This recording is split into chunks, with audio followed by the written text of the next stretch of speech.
This is the Joe Gaither Show on BamaCentral.com.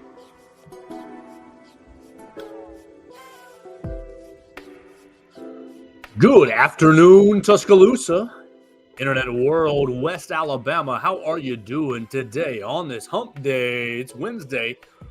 Time for another edition of the Joe Gaither Show right here on BamaCentral, on BamaCentral.com. You're watching us on YouTube, on Facebook, on Twitter.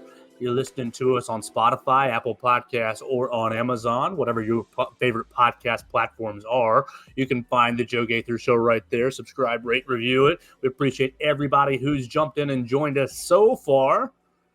We missed you yesterday, but that's because it was a super busy day, and that's A-okay. We love busy days, but yesterday was a great day. Yesterday, we went up to Birmingham to talk to Coach Saban for just about 10 minutes outside the Knicks Kids event. And then we went over to Birmingham. We went over to the Hoover Met and watched Alabama baseball put on, just honestly a disappointing effort.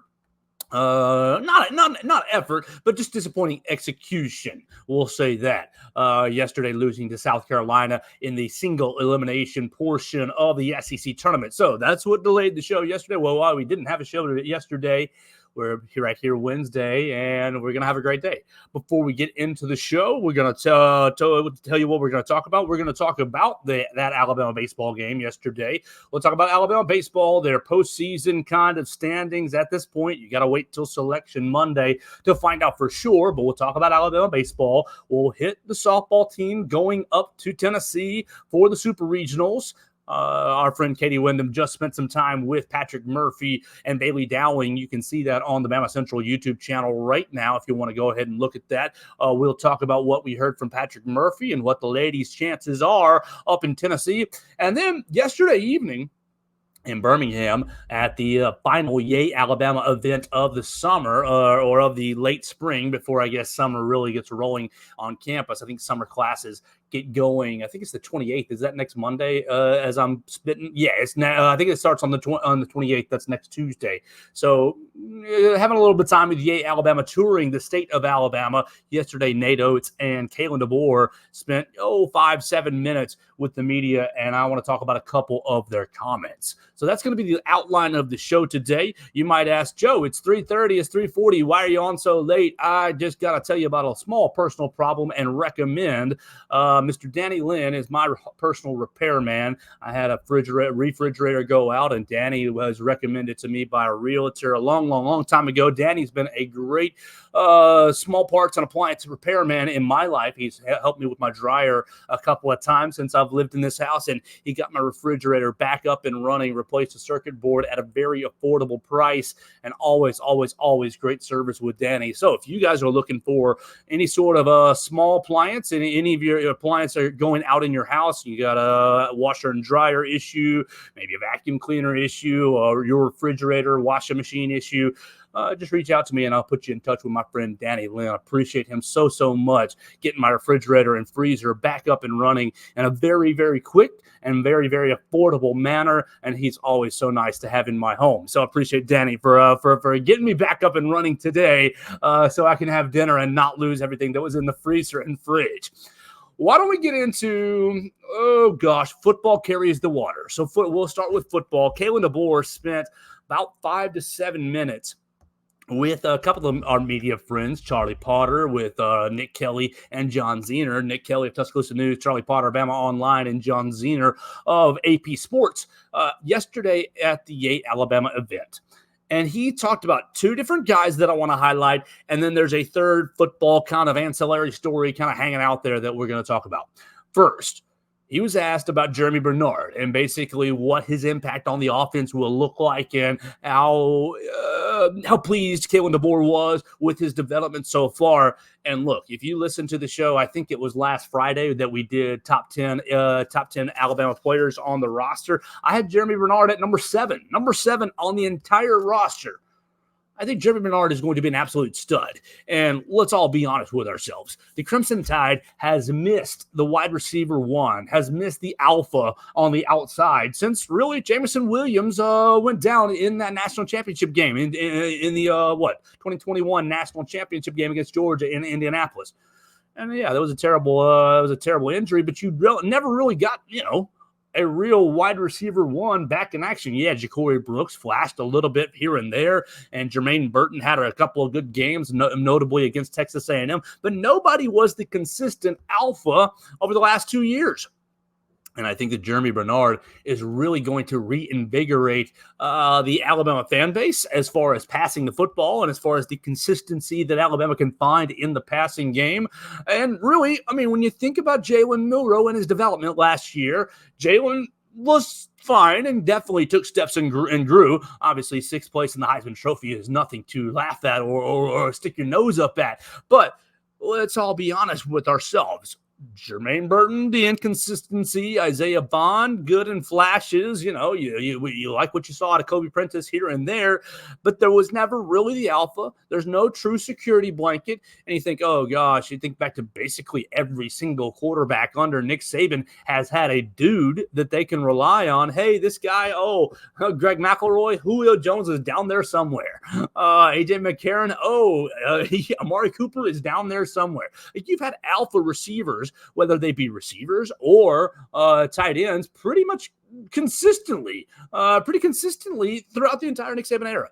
And obviously, you moved on from Nick Saban, but you have to have that guy. I think when you put it into context of what Jalen Milroe did last season without a real security blanket, I mean, yeah, you saw Amari Niblack a handful of times get the late, oh my gosh, he's right there in the middle, I'm going to try to squeeze it in a window. But I don't think there was ever really the true security blanket for this Alabama football team last season, for Jalen Milroe, and for a young quarterback who's learning how to read a defense to not have, this is my go-to guy. And obviously, the detractors will say Jermaine Burton was the go-to guy. Jermaine Burton in the A&M game, he was the go-to. Yeah, from time he had his games, but I'm talking about consistently down in, down out, every single play, every single game. You know what you're going to get out of this guy, and he's going to be a tough cover for the defense. I think that's going to be Jeremy Bernard, and I really am excited about what he will bring to this wide receiver room. And subsequently, coming with Jeremy Bernard, I'm really excited about Jamarcus Shepard, what he's going to do for the entire wide receiver core. I'm not here to poo-poo on former assistant coaches, but I think Holman Wiggins was a really, really good recruiter. I'm not so sure how he really fared at developing wide receivers and making them better once they got to campus. Now, obviously, I'm not a wide receiver expert. I haven't coached the position myself, but I never really saw anybody over the Holman Wiggins era. Oh, that guy got better. That guy came to campus and got better. Quite frankly, you think back to the 2021 season where Jameson Williams gets hurt and no one else is really available. Well, they were available, but no one else was really effective in that national championship game replacing Jameson Williams. And look, you already knew that you were going to be down John Mechie in that game. So come on, you're preparing the 2s and the 3s. You're preparing the others.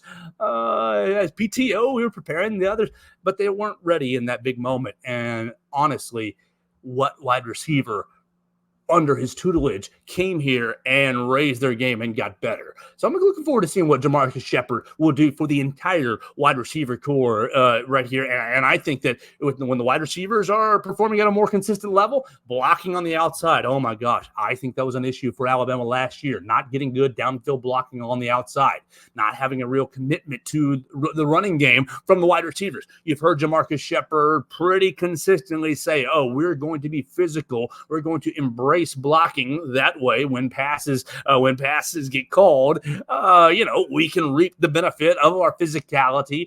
And so I'm really excited about what the wide receiver room will do. And Kalen DeBoer highlighting and really kind of complimenting Jeremy Bernard, what he did last year at Washington and what he thinks he will do this year at Alabama.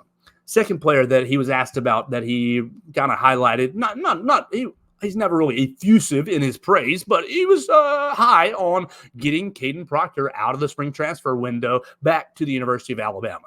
And we've talked about Caden Proctor before. We've talked about Caden Proctor before and what, the complication is of leaving a team and coming back. And is he going to take the left tackle job over? Is he going to bump Elijah Pritchett to right tackle? Is the chemistry going to be okay? Look, I'm not inside that locker room, so I'm not going to speculate that it's going to be a problem, but I do think it's a issue to consider. The one thing about Caden Proctor that I want to really bring up right here in this moment is a weight loss. Caden Proctor, played last year at 350, 360, somewhere in that range, and reportedly is now at 320. 325 in that range. And many people, you watched all the snaps last year just like I did, and you saw Caden Proctor and Elijah Pritchett basically rotating in and out through the first 5-6 weeks. And oh my gosh, flashbacks to the Arkansas game where Caden Proctor gave up 2-3 sacks in the same game to the same guy off the same move, speed rush around the edge. I think cutting down the weight to 320 is about right, and I think it's going to be a good move for Caden Proctor and his success going forward.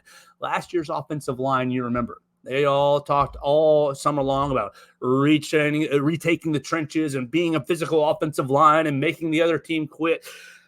And it didn't really manifest itself through the whole season. Now, it did it at times, but consistently, the offensive line, I don't know if they were really winning the line of scrimmage, moving the defenders down the field. And so, look, you look at J.C. Latham, who just got drafted in the first round by the Tennessee Titans. J.C. Latham lost himself 30 to 40 pounds during this offseason to get prepared for the NFL. I think they all maybe looked at themselves in the mirror and said, maybe this extra bulky offensive line is not the move. We're all going to slim down, be a little more athletic, get out in space, and hopefully drive defenders off the ball. So I think Caden Proctor getting him back is a really good thing for Alabama. If the chemistry works out well. And, you put that on the coaching staff to manage that chemistry. But as far as on the field and execution, I think losing the weight for Caden Proctor is going to help him take a big step forward for his sophomore season. And look, he wasn't a bad freshman. People, oh my gosh, he gave up sacks. He was a true freshman. He came from playing high school football in Iowa, and obviously he was a highly rated recruit. He was 5-star, one of the 1 or 2 best offensive linemen in the class. But come on, there's a huge jump from high school football in Iowa to the SEC. So come on, you got to have a little bit of context here when we're talking about freshman offensive linemen.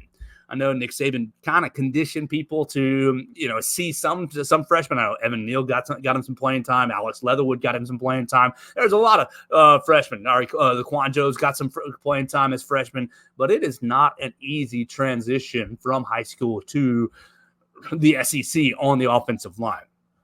Last thing on the football side, and then I'm going to hit a comment with my friend Stingray as he's over in Hoover. Last thing on the football side is Khalil Jacobs. We've talked about Khalil Jacobs a couple of different times on the program. And if you're unfamiliar, Khalil Jacobs is the linebacker out of South Alabama who was flirting with Alabama in the December transfer window, but ultimately decided to return to South Alabama.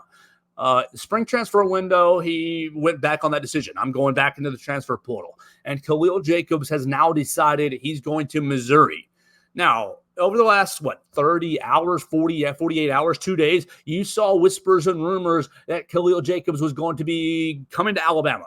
And I think that some reports were out there that he was expected to come to Alabama. But now it's pivoted. He's going to Missouri. And takes are flying left and right.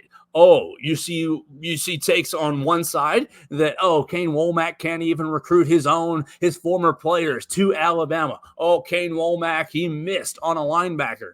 All right, that's some narratives. You're seeing other narratives and other tweets and other discussions about, Alabama passed on Khalil Jacobs. Alabama didn't want Khalil Jacobs. I think, as always, the truth is somewhere in the middle. I don't think that Kane Womack couldn't get Khalil Jacobs if he wanted him. And obviously, we've talked about the need at inside linebacker, maybe that third inside linebacker, a number of times on the program. And obviously, Alabama opted to go for a cornerback and defensive back and Geno Vandemark on the offensive line. What I think is you're out of scholarships. Alabama was out of scholarships. It couldn't make the wiggle room. You couldn't find, I guess, NIL money for some in-state guys to throw them off to open up a scholarship. I think Alabama was out of scholarships. And so I do think there was mutual interest between Kane Womack and Khalil Jacobs. I think that's valid between Alabama and Khalil Jacobs.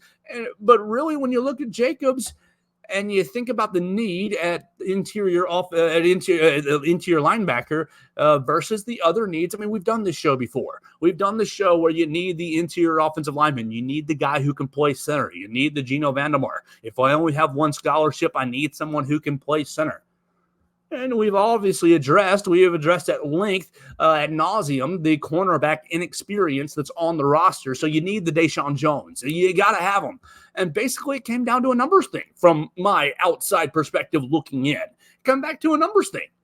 Khalil Jacobs, I'm sorry, you're at 85, 86 right now, Alabama. If you scroll through rolltide.com and do a little math in your head, a little third grade math, addition and subtraction, I think you're at 85, 86. And so, look, no more room in the end. You got to go down to another road. And I think Missouri, look, it's a good fit. It's a good place for him. You're going to be in the two deep. You're probably going to get some significant playing time. I think if you had to come to Alabama, you're really dependent, and I hate to put this out there, but you're dependent on Deontay Lawson or Jihad Campbell not being healthy the whole year. And ideally, look, from a coaching staff perspective, you have to prepare your depth, and you have to basically say, what if these guys get hurt? But from a media standpoint and from somebody watching the team, I don't want anybody to get hurt. You want to plan the year that, all 22 starters are going to start all 12 games, and everything's going to be hunky-dory. So from a player standpoint as well, you never say, those guys will certainly get hurt, so I'm going to find my place there. No, that doesn't happen. I think Khalil Jacobs realized, okay, the math may not be mathing at the University of Alabama, and the opportunity to play in the SEC is still there at Missouri, and you can get into the two deep, you can play high-level football and get yourself out there to a bigger audience when as you're getting ready to take your career professionally. Look, this is not a miss on Alabama's standpoint. That's a foolish statement. That's foolish. If you're saying, Alabama missed on Khalil Jacobs, you're out of room. The math is full. The end is full. You got to go on to the next town. And Missouri was that next town for Khalil Jacobs. And so you go back to 2 Saturdays ago, Alabama gets Geno Vandermark. And I think that basically Alabama is at its 85, 86 scholarships. You don't have any more room to work with. I think Alabama's done. I think the roster's full and everybody's done. And basically, it's all in on getting ready for summer workouts, which will begin next week as summer one gets started at the University of Alabama. And then from there, you're basically rolling into the season. You're 101 days away. So you got what you got if you're Alabama football. All right, before we go into the next topic, I want to hit my comments, and you can always comment on Facebook, Twitter, YouTube, at Joe Gaither6. Send me your comments, questions, queries, or complaints. We like the complaints. That's A-OK. My man Stingray is up in Hoover watching the SEC baseball tournament, and we'll go there talking about Alabama baseball here in just a moment.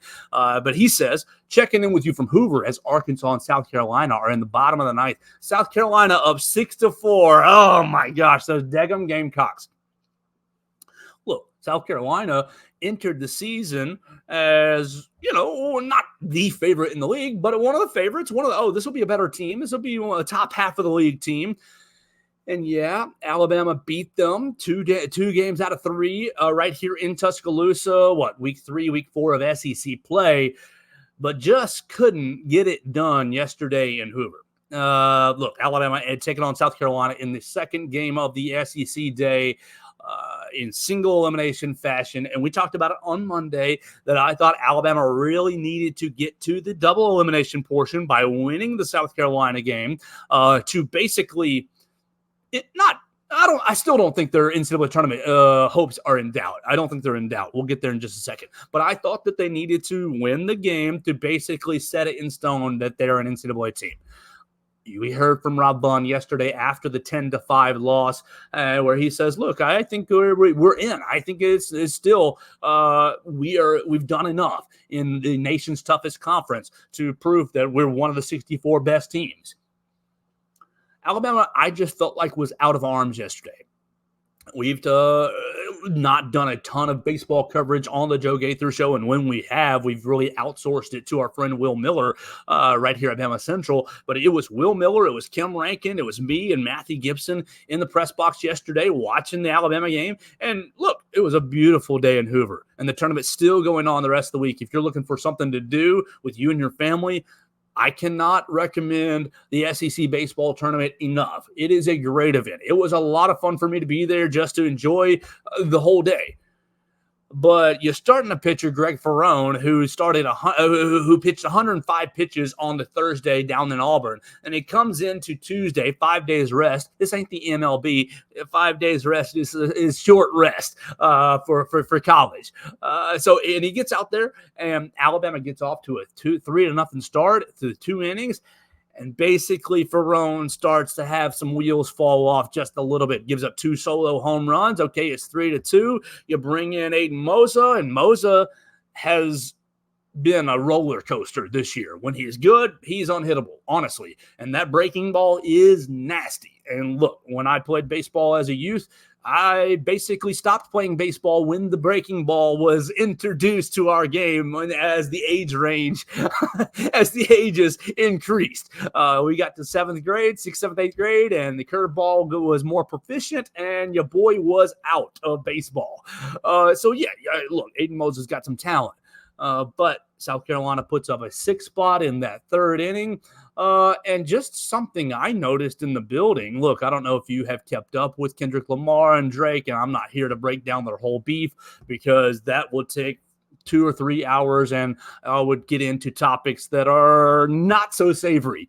But right before that 3rd inning, look, they play, South Carolina plays their video package on the board. And what's the soundtrack background? Oh, Not Like Us from Kendrick Lamar, one of the bigger songs in that recent beef. I don't know if it was coincidence that South Carolina turns that inning into 6 runs, takes the lead, and basically never looks back. Alabama, we got to get a little swagger going on. We got to get a little mojo song, a little comeback song. I'm not sure if there is one right there with the team, but they put up 6 runs, and from there it was Alabama chasing. Alabama was able to get the game back to 7-5, but pretty much never was able to slow down slow down the scoring for South Carolina. 2 out hitting, 2 outs, couldn't get off the field. It's a problem. And then you get runners left on base for Alabama, and really just became a kind of a snowball effect that they could not overcome yesterday. So you look and see they're out of the tournament. They're done. That's unfortunate. I think it's the first time. I think Kim Rankin told me it was the first time that Alabama had been defeated in the single elimination portion. I think she said since 2015. It was either 2015 or 2019. So it's been a while since they were eliminated in the single elimination portion. And obviously Rob Vaughn talking after the game, oh, I wish we would be staying in Hoover longer. But is it really a blessing in disguise? You've gone through, 10 weeks of SEC play, and look, we've gone over it. You guys might love the football, and I love the football too, and I really love the SEC basketball, but the toughest sport in the SEC is baseball, and probably close second is softball. You see the softball, all 13 softball programs make the NCAA tournament. I think you're looking at a 1-1/8 situation there with baseball and softball. The competitiveness in those leagues, in those sports, in the SEC is otherworldly. You think, oh, the SEC football, it's a meat grinder, 8-game schedule. Yeah, but you still get Vanderbilt on your schedule. You still sometimes, sorry to my Mississippi State friends, you still sometimes have Mississippi State on your schedule. And look, even South Carolina, you've got some of these lesser football teams on your schedule. Arkansas, for example.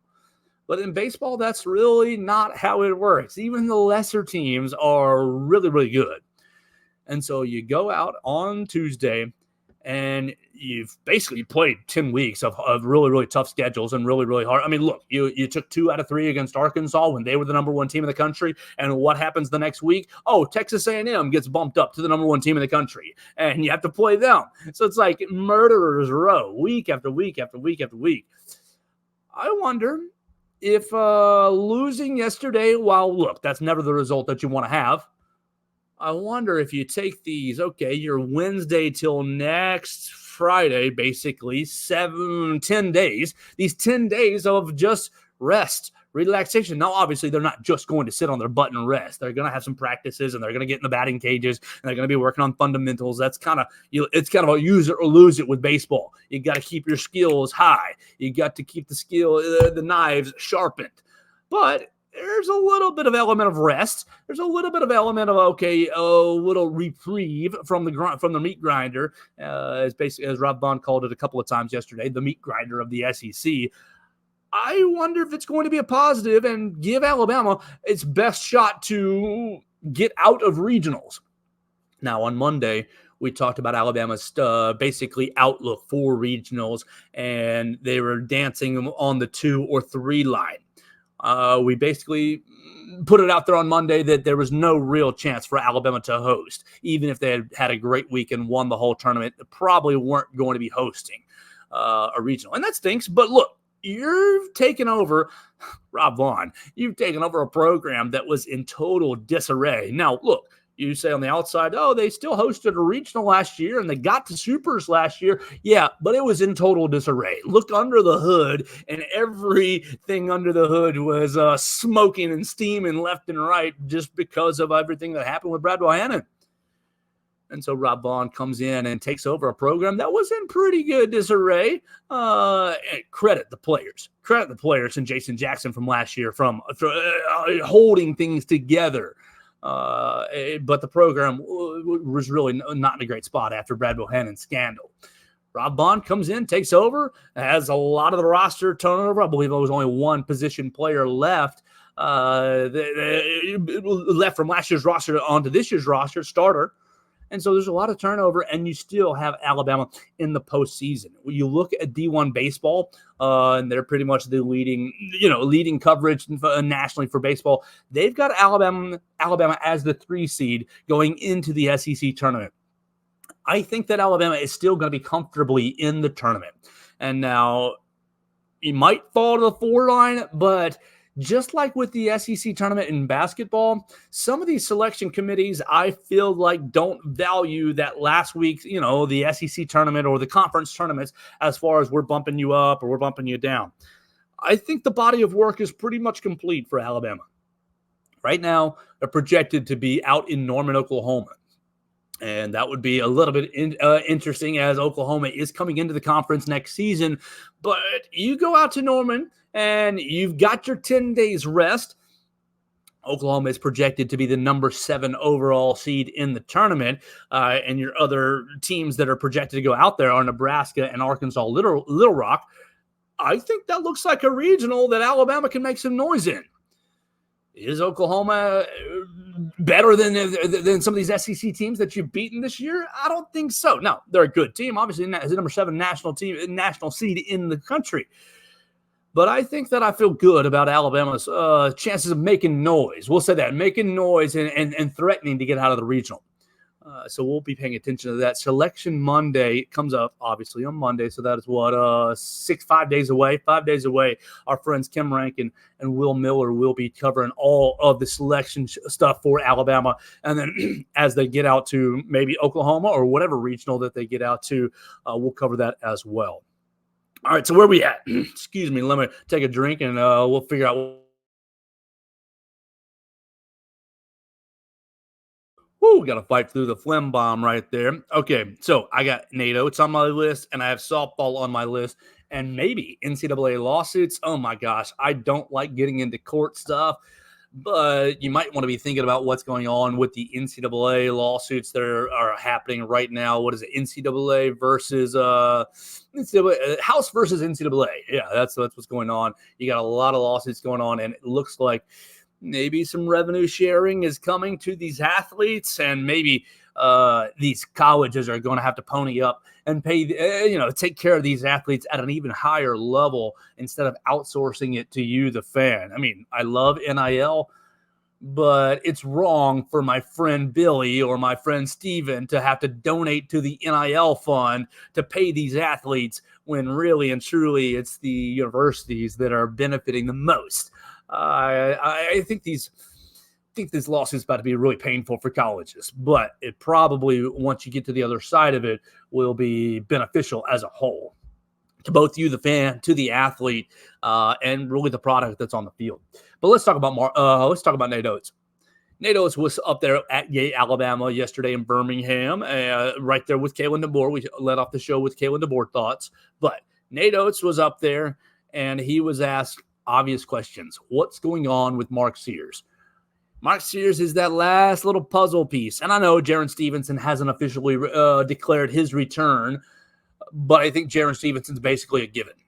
Mark Sears is not. Mark Sears, after at the NBA Combine, basically said as much. I'm all in on the draft process. I'm going to see it through. We're going to see, where we're slotted to go, if we're slotted to go. The Combine, we covered it on the program last week. Didn't really go so great for Mark Sears. Measured at 5'10" and a quarter, and then got hurt. Little quad kind of tweak, little muscle tweak, kept him out of some live action. So it didn't really go great for Mark Sears. But Nate Oats yesterday at Yea Alabama basically says that he expects Mark will make a decision on the last day. That's May 29th. So that's next Wednesday, a week from today.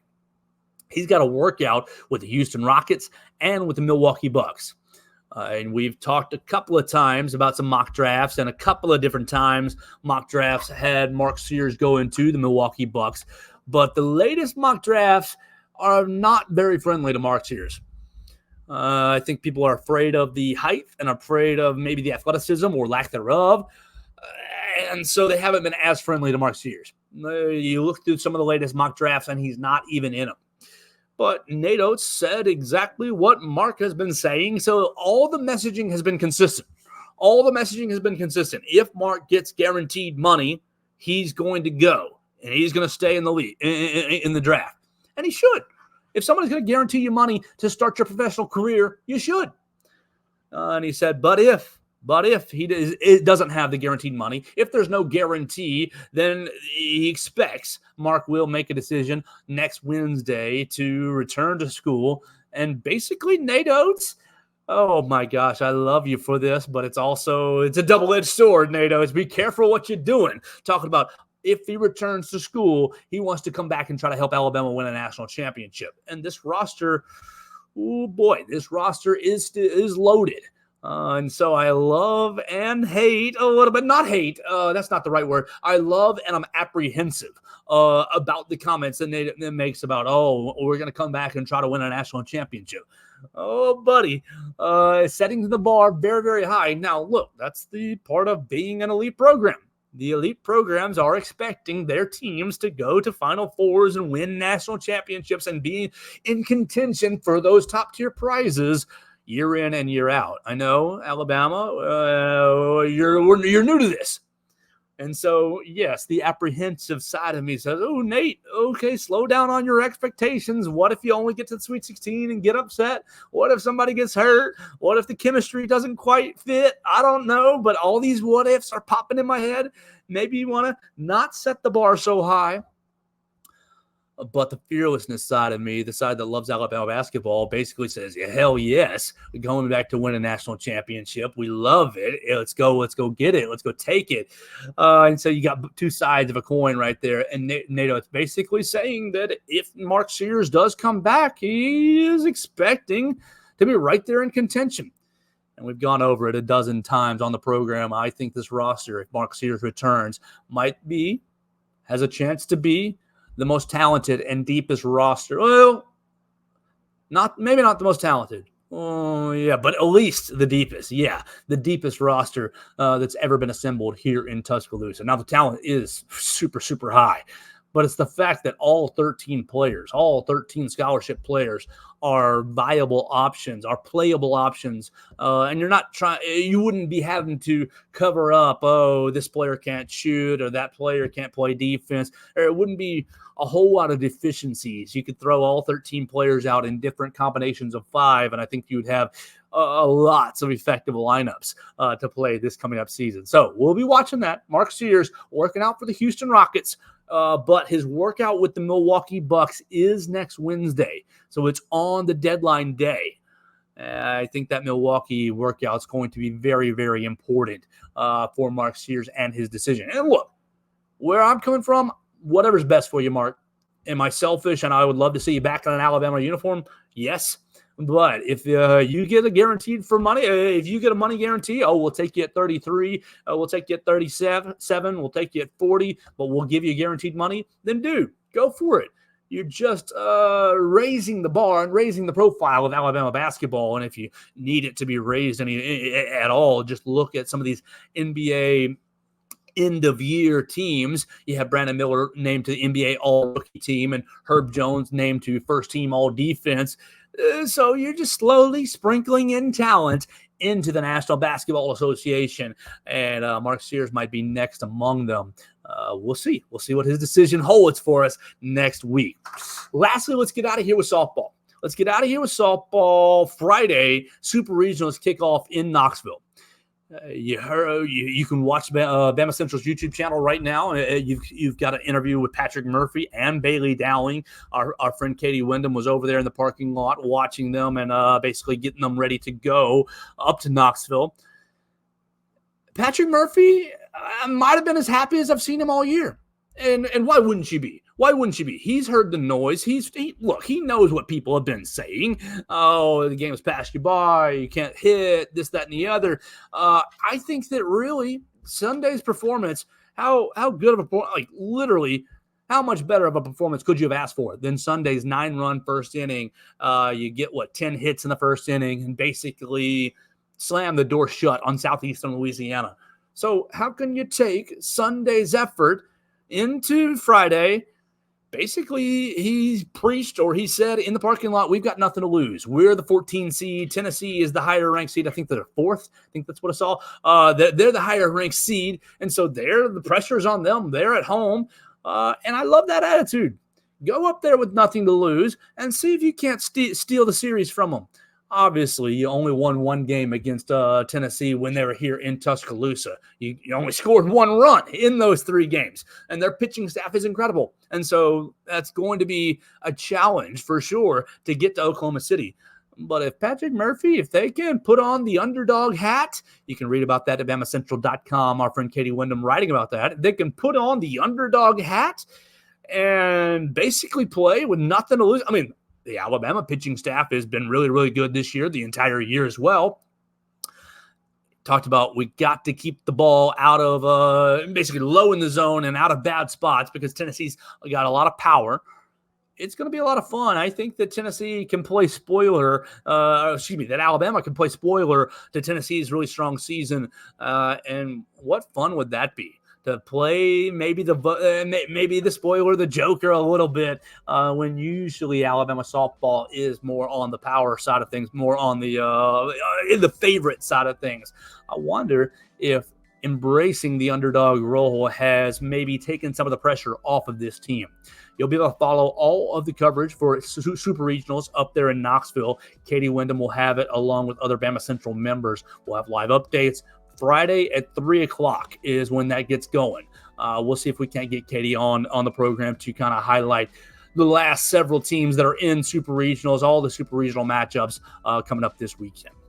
Before we get out of here, I want to reiterate my friend Danny helping me with my appliances. Man, I was a little bit having a freak out moment when my refrigerator went out, but Danny Lynn took care of me in a quick, efficient fashion and very, very cost efficient.